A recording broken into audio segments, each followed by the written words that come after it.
Assalamualaikum guys, hai apa kabar nih kalian? Semoga baik-baik aja ya.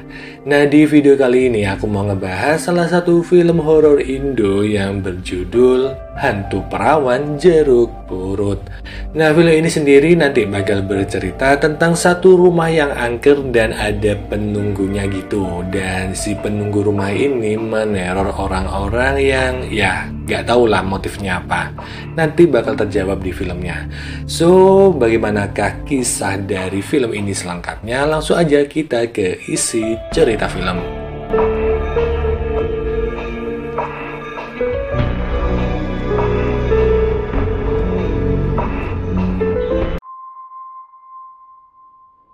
Di awal film, kita diperlihatkan sebuah apartemen tua, yang lalu terlihat seorang wanita yang bernama Nadia. Nadia masuk ke apartemen itu secara diam-diam dan mengendap-endap, yang mana tujuannya adalah untuk menemui pacarnya yang bernama Elang. Tapi sayangnya si Elang ini saat itu sedang berkimpoi dengan wanita lain. Dan wanita itu adalah sahabatnya Nadia sendiri, yaitu Wanda. Dan karena terkejut ini, si Nadia pun jatuh dari lantai atas dan terluka parah. Tapi dia nggak langsung mati ya guys, dia sempat dibawa oleh sahabatnya ke rumah sakit. Sesampainya di rumah sakit, nyawa Nadia udah nggak bisa ketolong lagi. Tapi saat mau dibawa ke ruang jenazah, si Nadia ini tiba-tiba bangkit dan hidup kembali.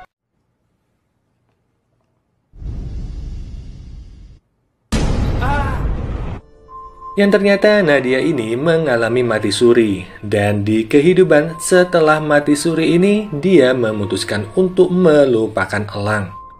Nadia pun mengontrak rumah tua dan meminta sahabatnya yaitu Vina untuk merahasiakan keberadaannya, khususnya kepada Elang dan juga Wanda.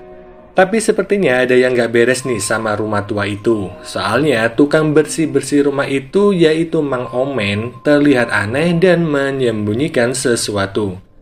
Sedangkan di sisi lain terlihat kesehariannya Wanda, yang mana si Wanda ini bekerja sebagai penari tiang di suatu diskotik. Dan tentunya dia juga menerima open BO guys. Dan saat diantar pulang sama si Elang, si Wanda ini kembali mengajak Elang untuk berkimpoi. Tapi awalnya Elang gak mau ya, tapi lama-lama imannya Elang ini akhirnya goyah juga.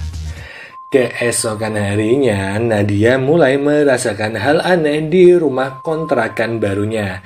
Dia mulai mendapatkan teror-teror mistis dari penunggu rumah tua itu.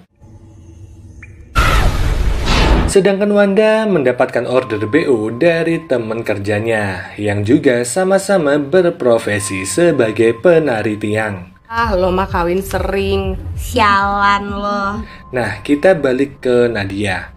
Dia tiba-tiba dijenguk sama atasannya di tempat kerja, yang mana atasan Nadia ini bernama Lucky. Dia mengetahui alamat baru Nadia dari Vina, dan si Lucky ini juga naksir nih guys sama Nadia.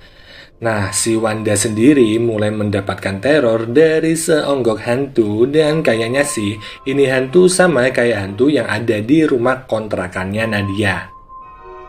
Dan emang bener nih guys, di saat yang bersamaan ternyata Mang Omen lagi naruh sesajen di rumah tua. Dan gak lupa juga si hantu ngegangguin Mang Omen. Permisi, jangan ganggu. Dimana keesokan harinya Nadia menemukan sesajen yang ditaruh sama Mang Omen. Dia sendiri bingung nih di pagi itu setelah mengalami mimpi buruk. Nadia lalu bertanya kenapa Mang Omen menaruh sesajen. Tapi si Mang Omen ini tetap aja nggak mau cerita tentang apa yang sebenarnya terjadi.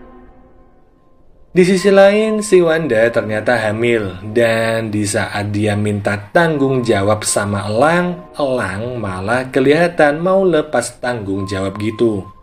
Sedangkan Nadia yang udah mulai kerja mendapatkan surat yang datangnya dari Elang, yang mana surat itu bikin dia jadi kembali stres.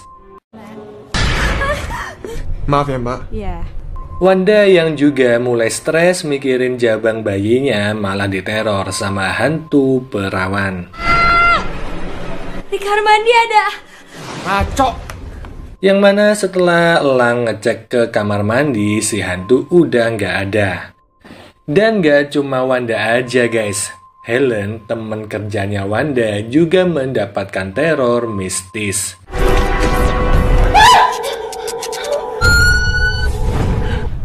Yang ternyata itu cuma mimpi dia aja. Tapi saat terbangun ini, Helen kembali dapat teror mistis yang akhirnya dia pun mati. Oh ya, nggak cuma temennya Wanda, temennya Nadia yaitu Vina ternyata juga mendapatkan teror dari hantu perawan.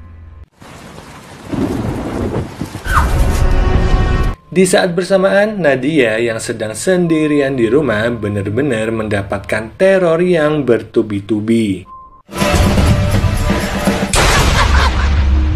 Yang keesokan harinya, Nadia pergi ke dokter dan si dokter bilang kalau penampakan-penampakan yang Nadia lihat cuma halusinasi dia aja. Dan itu terjadi karena Nadia masih dalam proses penyembuhan. Tapi kayaknya ya apa yang dikatakan sama dokter kurang tepat nih guys. Soalnya si Elang juga mendapatkan teror dari hantu perawan. Yang mana setelah itu Elang mencoba menemui Nadia di tempat kerja. Dan tentu aja dia diusir sama Nadia. Tapi namanya juga cewek ya, Nadia ini malah sedih setelah kejadian itu. Tapi beruntungnya ada Lucky yang menghibur Nadia. Dan Nadia ini disuruh pulang dan istirahat aja di rumah. Tapi di rumah si Nadia ini malah kedatangan Elang. Dan saat Elang akan melakukan tindak kekerasan, hantu perawan kembali muncul. Dan Elang pun pergi ketakutan. Aku sayang sama kamu. Yang lalu si hantu kembali menampakkan diri di layar TV. Dan saat Nadia pergi ke kamar mandi, si hantu ini meneror Nadia sampai pingsan. Saat pingsan, Nadia melihat flashback dari kehidupan si hantu perawan, di mana wanita yang menjadi hantu perawan ini punya nasib yang sama persis kayak Nadia. Pacarnya wanita ini selingkuh dan membuat selingkuhannya hamil. Dan dia malah pengen lepas tanggung jawab dengan balikan sama si wanita. Tapi tentu aja si wanitanya menolak. Dan karena menolak, si cowok menghabisi si wanita dan menyembunyikan jasadnya. Yang lalu si hantu bilang nih ke Nadia kalau si Nadia harus mengambil jasadnya yang disembunyikan. Dan hantu ini janji bakal membalaskan dendamnya Nadia. Aku balas dendammu. Nadia lalu memanggil Mang Omen dan bertanya tentang rumah itu. Mang Omen pun bilang kalau pemilik rumah itu sebelumnya mempunyai anak perawan. Yang mana anak perawannya ini hilang entah kemana. Sedangkan pacarnya anak perawan tersebut menjadi stres dan bundir di rumah sakit jiwa. Dan itu juga sebabnya rumah itu dijual dengan harga yang murah. Dan akhirnya dibeli oleh Pak Kusno, majikannya Mang Omen. Setelah menceritakan hal tersebut, Mang Omen pun langsung pergi. Tapi sialnya dia melihat penampakan hantu. Mang Omen yang pergi mengayuh sepeda tanpa sengaja menabrak pagar. Dan sialnya lagi dia terpental dan bijinya tersangkut pagar itu guys. Sedangkan di sisi lain, Elang yang ada di tempat kerjanya Nadia mulai diserang oleh hantu perawan. Dan setelah serangan yang bertubi-tubi, akhirnya Elang mati. Sedangkan Wanda juga diteror sama hantu perawan. Dan karena ketakutan, Wanda ini malah kesandung dan terjatuh dari lantai atas. Dan tentunya dia juga mati. Si Nadia sendiri mulai menyadari nih kalau mungkin aja jasad si wanita disembunyikan di bawah bathtub. Dia lalu meminta bantuan Vina untuk membongkar bathtub itu, dan bener aja nih guys, di bawah bathtub ada ruang bawah tanah. Dan jasad si wanita memang ada di ruangan tersebut. Di saat yang bersamaan, roh wanita muncul sembari tersenyum kepada Nadia. Kayaknya sih dia berterima kasih ya kepada Nadia ini.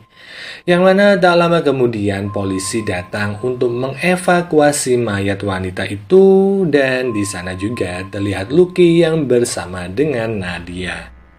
Dan film ini pun berakhir.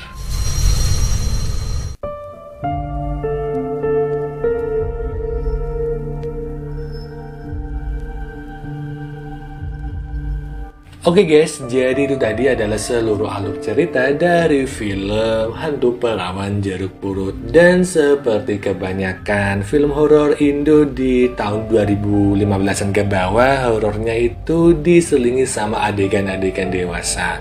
Tentunya juga ada jumpscare yang gak kalah ngagetin lah di filmnya. Dan mungkin gini aja ya pembahasan film kali ini, kita jumpa lagi di video selanjutnya. Wassalamualaikum warahmatullahi wabarakatuh. Bye.